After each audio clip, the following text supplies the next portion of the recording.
Hey you guys, how is it going? It is Claryberry, and I'm here today to bring to you the Ethereum crypto astrology prediction reading.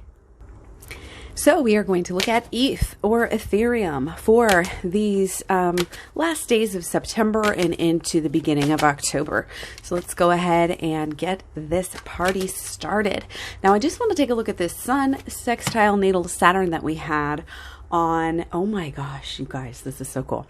Okay, the 21st, if you look at it, like go back to the week view and look at it, this is what we have as our V.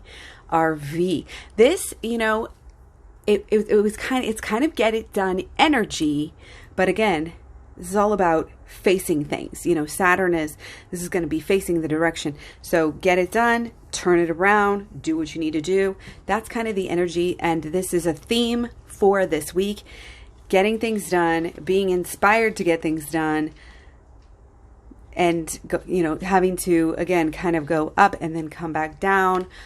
Overcoming challenges is kind of what it is. So just wanted to kind of explain that energy, because that energy again was of the Sun, Sextile, Natal, Saturn was peaking on the 21st, and it's still, you know, lasting at this time. So this aspect ends on the 26th. Oh, card on the floor. So we have the Nine of Mirrors in reverse. Okay. This is very somehow extra, you know. It's important. It is an important time. It is an important time, and it kind of seems like it's almost like a turning point of ways. But again, it's a time, and I'll get to it. We have this confusion, we have these struggles, and we have this potential for overcoming. Okay. But so here for the 25th, we have our next aspect as Mars, Sextile, Natal, Sun. This is a successful aspect. You know, our nines are always good. This is the passion. This is the fun, you know, and definitely success and transformation there for the 25th, kind of a standout day. Because again, the few days before it, we don't have any aspects. A few days after it, we don't really have any aspects. Okay.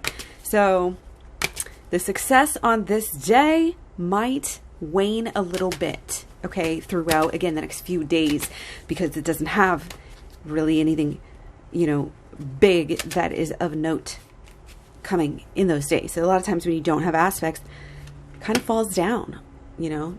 So 26, 27, I don't know, something's funky with that day. And just in general, like in general astrology.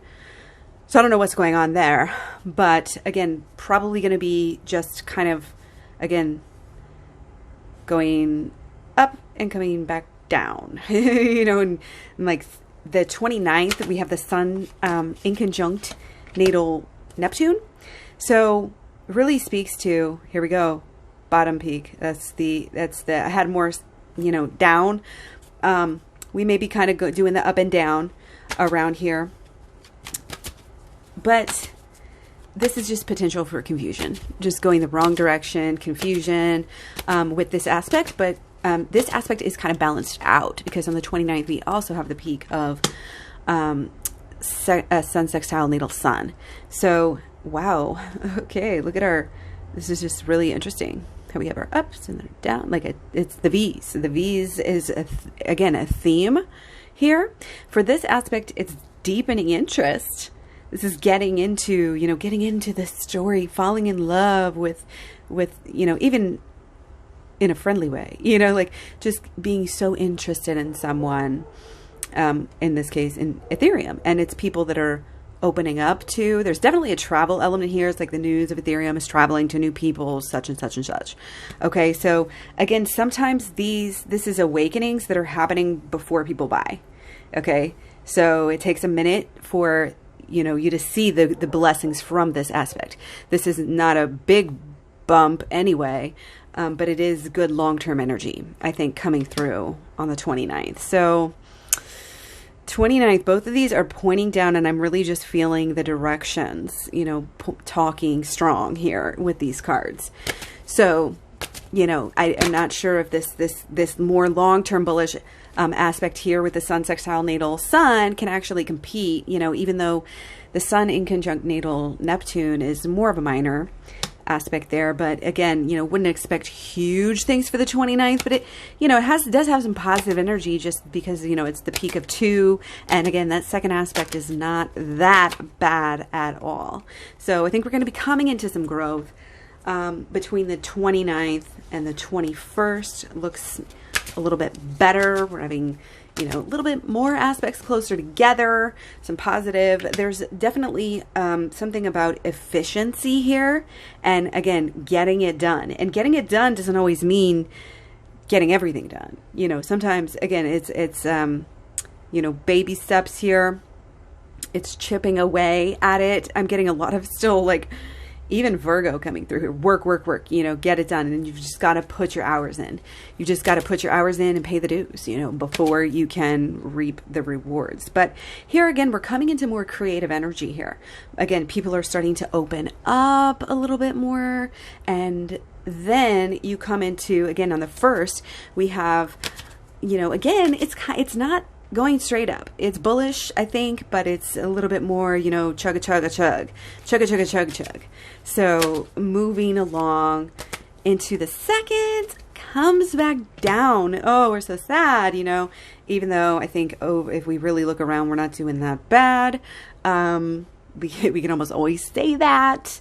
But again, it's just how you want to look at things. How do you choose to look at your life? How do you choose to look at crypto? Are you looking at zooming in and seeing every down? Are you zooming back and seeing, wow, we're still in the green when you look at the month, or, whatever. So it is what it is. But this second isn't, again, it's just speaking to the confusion, the confusion being more emotional, again, rather than being smart and using your brains here. A little bit of that kind of energy. And again, just that confusion is getting in the way. This Neptunian, deeper issues, possibly emotional issues, but, things just, people scaring, again, that fear coming through, fear, uncertainty, and doubt, all the fun. So let's look at longer here. Let's look at the 5th. Okay. We have possibly better energy. Okay. But there's, see, we're overdoing it. We're trying to show all our cards at once here. It's confusion. There's some success here, but there's some issues. It's just like the success here is intermingled in. The success is actually more overlying, underlying, and we're in the middle, of more of these issues. Again, it's being confused, confusion, not knowing what to do, what to put your money in, not knowing, not knowing people. It's honestly people not knowing to hold, just people, whatever. It's confusion, not knowing where to go. So, but okay, on the 5th, we have Venus square natal Jupiter. So this can be good, but it also has a potential for some conflict and for overdoing it. So ultimately it's going to go sideways. It's leveling out here. But again, could be a little bit good just because, it's Jupiter. But again, that overdoing it sometimes really can bite us. Again, with the cards just kind of saying, it'll even each other out here. So on the 6th, coming into, okay, now are we going to get things turning? Now are we going to finally turn it around? Okay. Let's see. I want to look at this closer. Mars square natal Pluto on the 6th.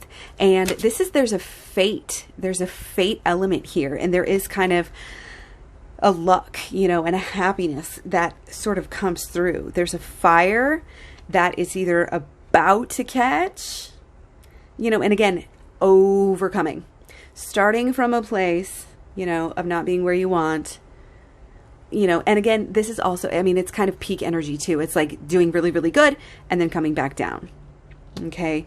Again, struggles possible, if we're here and we do have a really good 5th, which again is possible. These are one of those, it's a little bit harder to read these, which way it's going to end up going, and no astrologer and no tarot and nobody is going to get it right 100% of the time. And if you think otherwise, you don't know astrology and tarot and everything like that and the human condition, right? But these are just days that are more ambiguous. You can't, it's either going to, and it goes based on, the day before.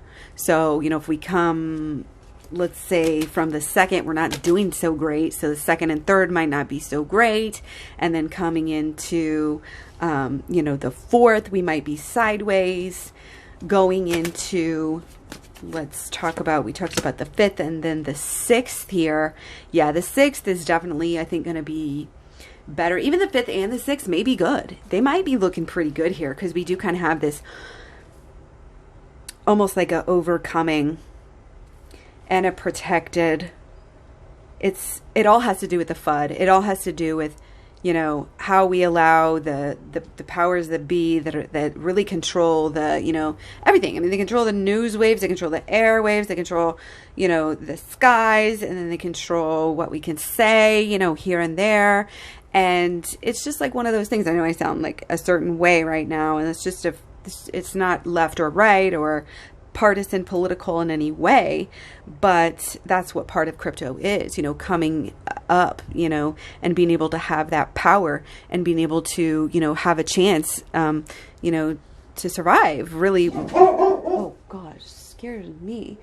You know, the elite, you know, the middle class going away, like all of this stuff, we understand that, you know, the financial, again, powers that be can really be controlling, and that's why we love our crypto, right? So the fifth and the sixth can be really good. Maybe going, I don't know why my dog's going crazy, but on the seventh we have the peak of Mars sextile natal Mercury, so that's more long-term bullish. Okay, may come down and then go back up again. That's what we have our V's here. It's like clear. So yeah, again, it's the potential for issues and conflict all over this, but it's also the potential for learning. And that, again, it's what it takes. When we look at a lot of the other themes that are just going on in astrology in general right now, it's kind of all the same stuff. You know, it has to do with straight up overcoming the fear and the FUD and even some deception and even just confusion. You know, if you don't want to get into the whole, oh, you know, deception, you know, planting FUD out there, then you don't have to believe that, but, you know, there's still confusion. There's still a lot of misunderstandings. And this is sort of like, you know, again, this kind of new step into taking care of those, new step into getting over some of this fear, some of this FUD. And again, people who are getting into, I feel like I'm almost on repeat with this energy. People who are getting into at this time are gonna have a deep, long-lasting passion. The long-term energy, I don't know if you guys picked it up here, so good. Besides the little V's, the little ups and downs here, you can feel it. You can just feel it. It's sprinkled in there, intermittent, with a lot of these different aspects. Just long-term bullish all throughout. So let me know what you guys think. Take care. I'll talk to you soon. Bye.